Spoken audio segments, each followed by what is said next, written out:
Alan Crown runs a traditional family bakery business with 8 shops in North London. With limited management staff to help him, Alan has always found it difficult to keep track of all his products.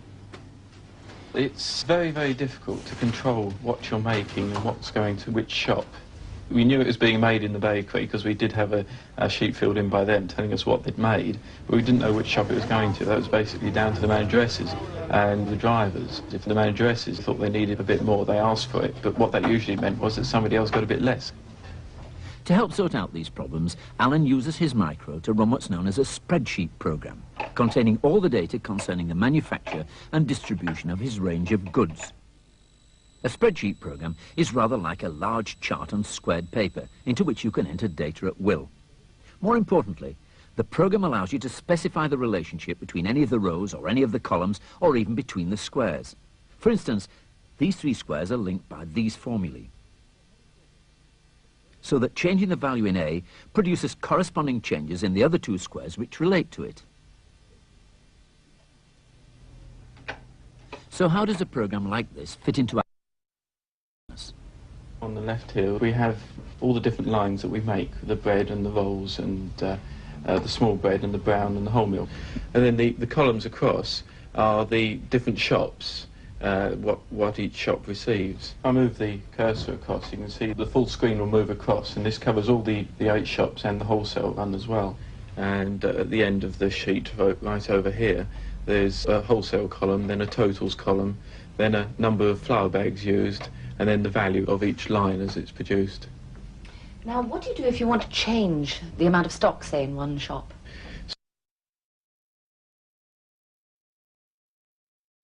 Order. I just move the cursor over, type in 100, and then by pressing one other button, that number of flour bags used increasing and the value of the sheet increasing as well.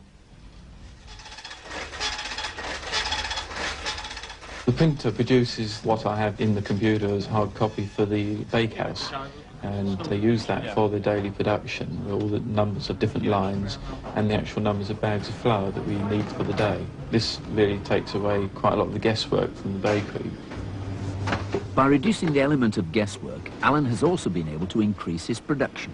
He can now run the risk of introducing new lines to his shops, knowing he can adjust his production according to how well an item is doing.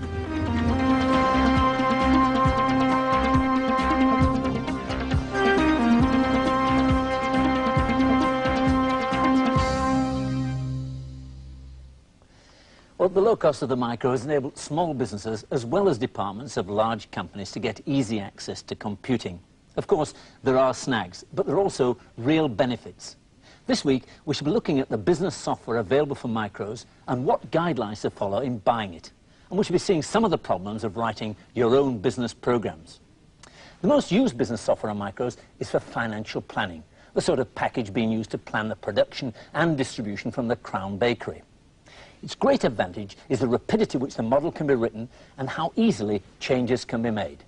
Let's look at this. It's a little profit and loss statement for a landscape gardener.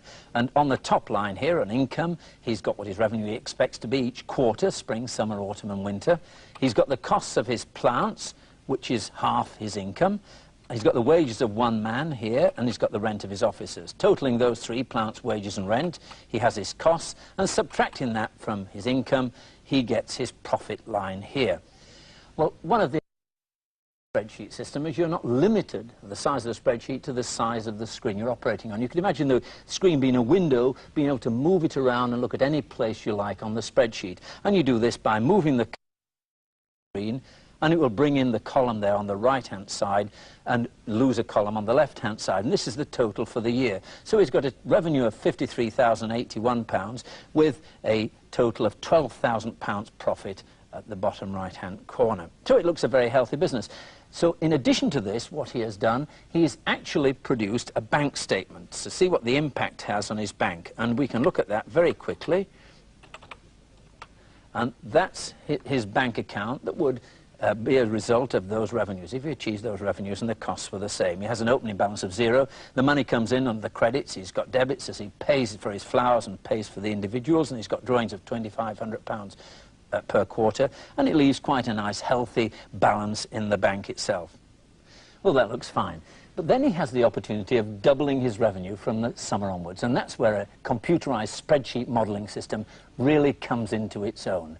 All he has to do is to type in the new numbers and ask a what-if question. What if my summer onwards, what is the impact going to be on my revenues, on my profits, and on my bank balance? And all he has to do is to type in those new numbers. So he goes back to his original model and types in the numbers.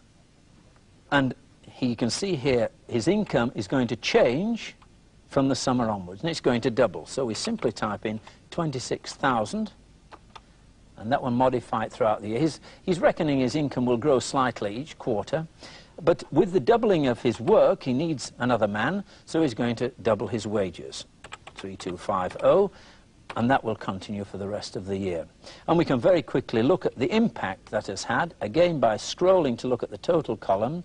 At the top, he's got a substantially increased income of 93,662, and at the bottom, a profit here before tax of 27,456, which is 15,400 or so pounds over what he was going to make. So it looks like a good business on the face of it. Then he says, well, let's have a look at the impact on my bank statement. And, of course, the numbers have been reflected in the bank statement, and we look at that, and to his surprise, he finds that in the summer, he's overdrawn by £1,418. And the reason for that is fairly straightforward, that he's had to pay out for his plants, and he had to pay his wages before the money has come in from his new customer. Well, you might say, well, so what? But he could take this plan along to the bank and say, look, I have an opportunity to double my business. It is going to mean me going to an overdraft for the summer, but the rest of the year it will be cleared away, and presumably a good bank manager would give him an overdraft facility to cover that shortfall. But there's much more to business software on micros than financial planning systems. There's accounting packages, word processing, payroll. It's an almost endless list. But with over 200 different micros on the market and an amazing selection of software, it's easy to get quite bewildered. Our researcher, Catherine Robbins, has been to see a very small business in South London run by two women who feel they have problems a computer might help them solve, and they're not sure just how or where to begin.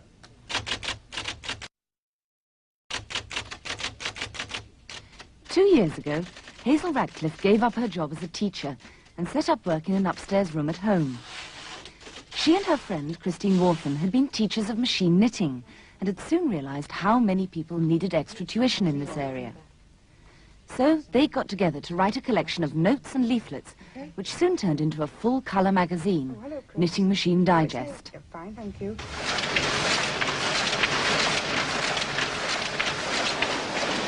Well, 12 issues on, and with a circulation which has grown to around 8,000, Hazel and Christine are beginning to find themselves really bogged down in the time-consuming paperwork which goes with publishing any successful magazine. After the first 2 or 3 issues, it was quite easy for us to remember what had been in the magazine.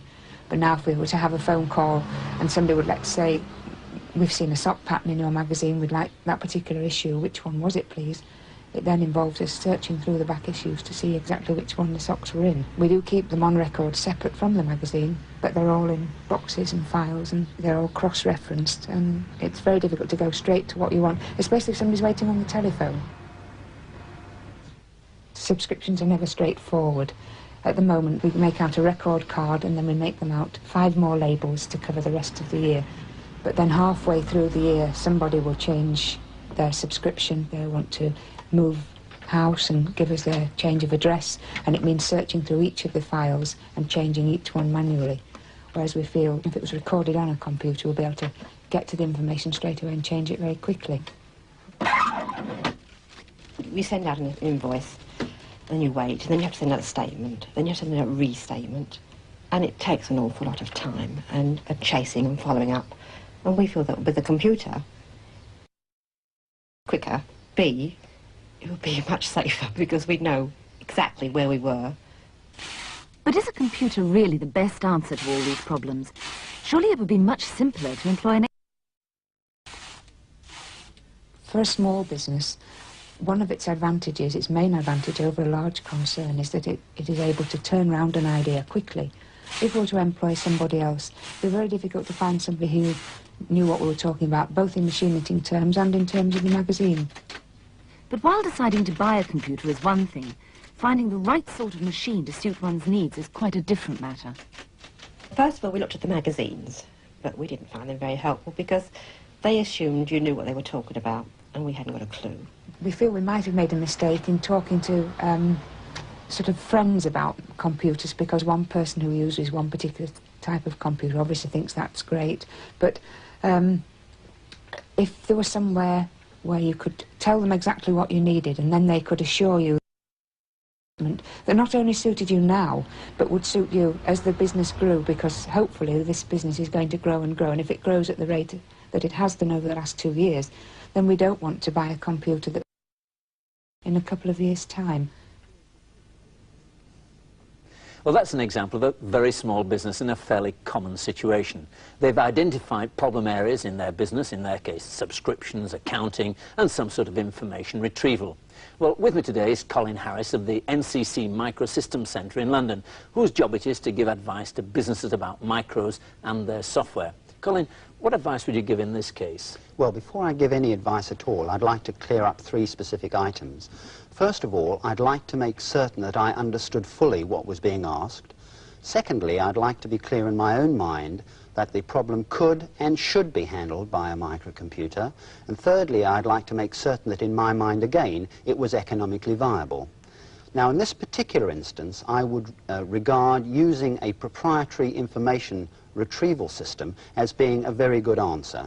This would cope quite adequately with 3 of the major things that they've mentioned. First of all, there's the subscription accounting and the ability to transfer a mailing list onto a machine and produce labels automatically. Secondly, there were the questions that they were being asked about what patterns were in what particular issues. And thirdly, the advice they were asked to give as to whether a training centre or club was available in certain areas. I believe that this particular type of situation lends itself very much to a package of that type. And using a package, you'd be able to get it up that much more quickly than writing it with an ordinary program. Certainly, and in fact we did just that in the Microsystem Centre, and if we look at the screen here we'll see an example of what we did. We tested out the subscription situation, and in the top left-hand corner here of the name and address of a particular subscriber. If we move down to the bottom on the left, we can see elements there of when they joined, what the subscription amount is, and whether or not it's been paid recently. At the top right, we have details here of the machines that are owned by this particular subscriber.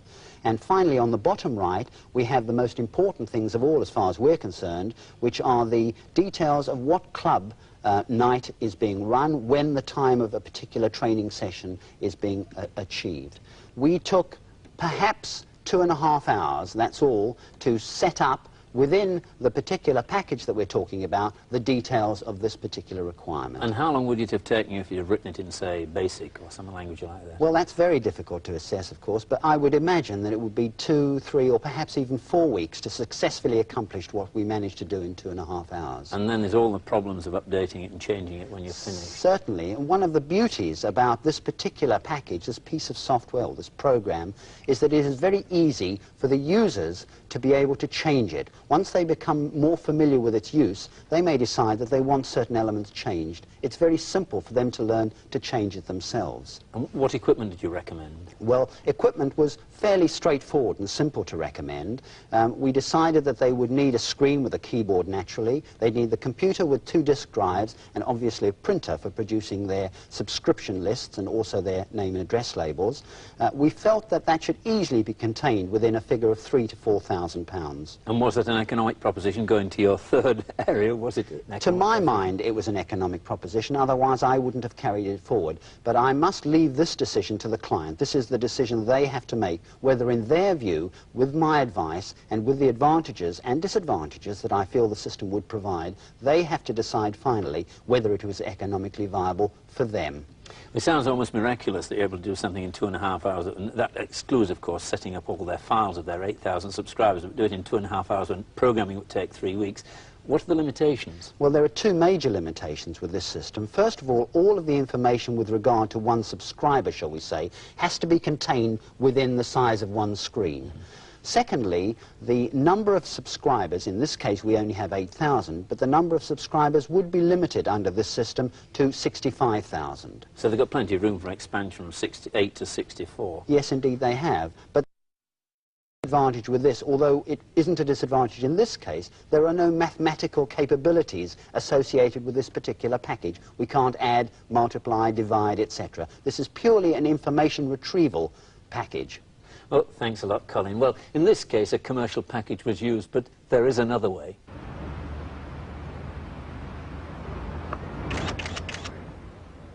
Patrick Eager is a professional photographer who specialises in providing cricket photographs for clients around the world.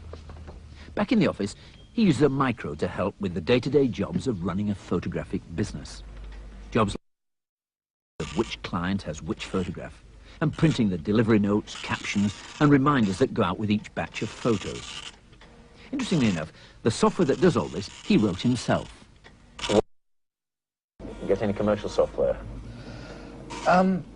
Well, several reasons. I mean, there was one which was almost suitable, but it was very expensive. The guy wanted a lot of money for it. And I thought, well, that's too much. Personally, I really wasn't prepared to risk that sort of money.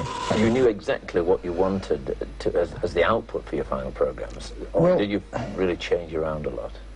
Both. And the structure was a way of booking out photographs, or there's a system I'd got manually. Yes. And I wanted to retain that. I see. So you converted your manual system as near as possible to this, so it wasn't strange. Exactly. But at the same time, you kept coming up with ideas, things you could do. I mean, for example, here we've now done the delivery note. In the old days, you'd also have a delivery note, but it says at the bottom, do you want to print that? We've done them, so we print that. And do you want an address label? Well, yes. So it'll now do a thing that says, photographs do not bend, and there's your address. Admittedly, it's on ordinary paper, you have to cut it out and stick it on, but I mean, it's not too much hardship.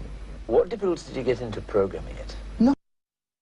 It was a little bit difficult to start with, because I'd not met it before. And inevitably you come across the occasional bug. What about all your accounting? Surely you could have bought standard packages rather than write your own. Yes, but they all got sort of ledger and daybook and purchase ledger. I mean, I honestly, I'm not an accountant. I haven't a clue anything about accounting at all. My accountant tells me, he says, look, keep a list of what comes in, what goes out, and let me know. This all accountancy program, which I wrote. Again, which you wrote yourself? Yeah, and which doesn't involve any accountancy terms at all. And it just sort of says make an invoice, pay and a cheque. And it's as simple as that. Oh, no, I'll show you, look. There we go. That's a listing, which is about 25 pages there, I suppose, and... What, about 1,000 instructions? Probably, yeah. Of course, the bigger the program is, the more you end up by having to maintain. Itself wears out, but your needs change. That might change from 15% to something else, or you get multiple levels of that. How do you cope with that? But you're quite right. I mean, if you change a line here and you accidentally forget that a certain variable had a certain value, and you change a line number, the whole thing can just go to pieces. And it does take a long time to patch it up. After you've got the system installed and it's running and working, you're happy with it, what's been the benefit to you? Oh, many, but I mean, I think the biggest thing is that it's given me so much more time to do other things. I mean, the things that matter, like actually going out to cricket grounds and photographing cricket. Well, it's clear what benefits Patrick Eager got out of installing a microcomputer. With us today we have Ian Trackman, who wrote most of the software for the series. Ian, would you recommend a businessman to go about it the way that Patrick did? No, certainly not, I wouldn't. Leaving aside the time it takes to get to that proficiency of programming, to be able to write a commercial program, which must be several months, it still must have taken Patrick weeks to write that program. And then there's all the problems of maintaining it afterwards. Yes, if you were to cost that up in real cost to his business, he must be better off buying a package. Now, a couple of years ago, maybe package, but today, there's no doubt we could have found a package that would have done the job that he wanted virtually to his absolute requirements. And that, of course, is a very important thing. We must say to his credit, he did have a very clear idea of what he wanted the program to do, which is probably the most important thing about putting a business application onto a computer. Well, we seem to be recommending that a businessman should go out and try and find a package to suit what he wants to do. But how does a businessman go about selecting a package? Well, there are a number of sources that he can go to, but I would think that perhaps the most logical sequence would be, first of all, to get the trade magazines and start reading through and seeing what packages are available. Most of them run a reference list of one sort or another. Then from that they would move to the dealers, the people who supply both the hardware and software, and try out one or two of these packages. When they feel reasonably happy with some of them, to ask the dealers to, for a list of those people who are actually using them, not a specific. These are a number of people that are using them. Try them and see what they feel about them. In addition, of course, he could go to an independent consultant who would not only try and select the right package, but also try and clarify the ideas as to what it is he really wants. And he might obtain information from the manufacturer, or if he was in a specialised area, for example, a travel agent or a dentist or so on, to go to his association who could recommend users like that. But there is one thing, Mac, if you don't go to a specialist, you should be warned that there's an awful lot of rubbish around, rubbish software. How do you define rubbish software? Well, I suppose we ought to be more specific. It's not just, when you buy a package, it's not just the program. Besides the program, there's the documentation, which explains how to run the program, how to make changes, if the circumstances of your business change. And there's also the question of support, going back to the software house or the manufacturer of the software for help when something goes wrong. And training, I expect. So any one of those areas that's bad, you would define that as fairly rubbish. Yes, I mean, it's easy enough to have a look at the documentation and see if you can follow it. The program itself is a bit harder to tell whether that's badly written, but there's a couple of small tests you could try. Often a business package will start out by asking you to enter the date. Put in 31st of February. Just see what happens, because if it accepts that, then you've got troubles down the line. And another thing is, when, for instance, the program asks you to put a disk in the disk drive, leave the door of the drive open and see what happens. If it comes up with a message like CDOS error, that's very unfriendly, and I wouldn't recommend a package like that.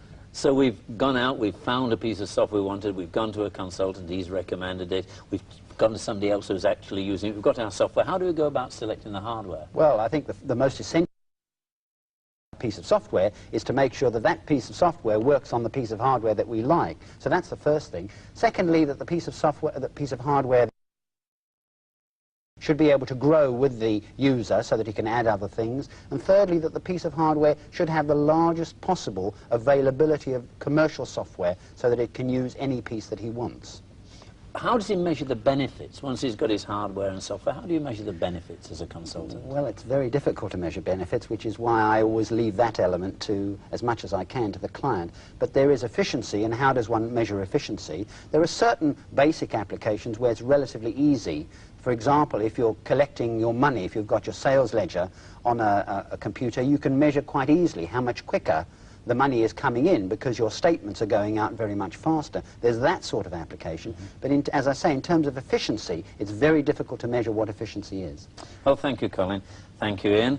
Well, next week we'll turn to a computer can be made to make music and to speak to us. We'll also start to look at languages other than BASIC and enter the world of artificial intelligence. Until then, goodbye.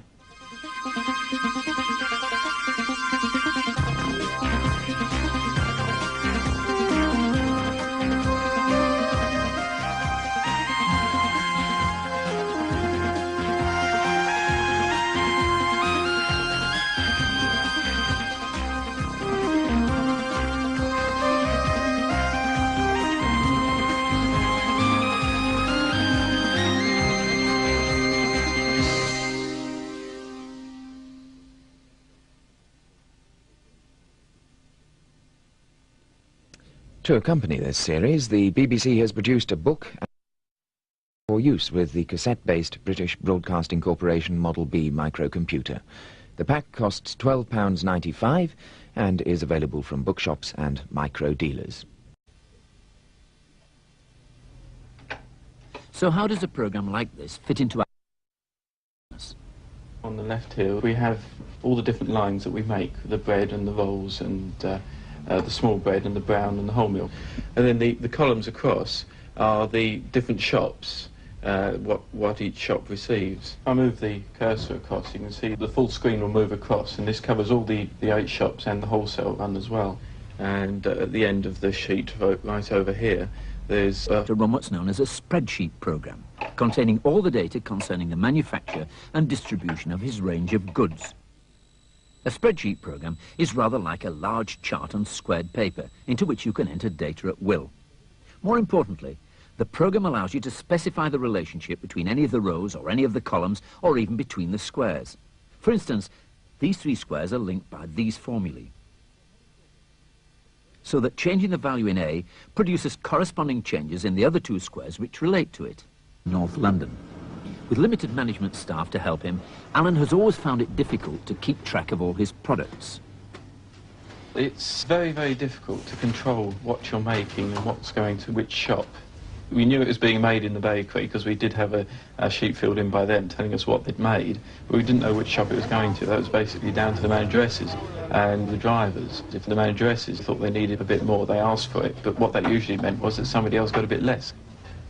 To help sort out these problems, Alan uses his micro. Wholesale column, then a totals column, then a number of flour bags used, and then the value of each line as it's produced. Now, what do you do if you want to change the amount of stock, say, in one shop?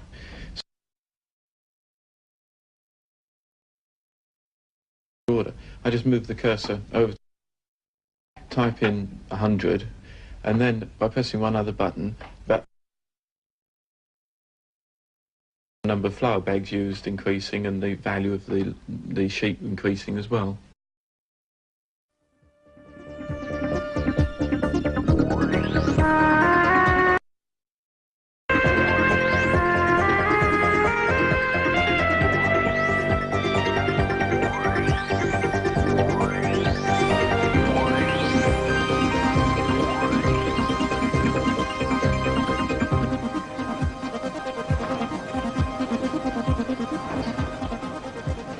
Alan Crown runs a traditional family bakery business with 8 shops in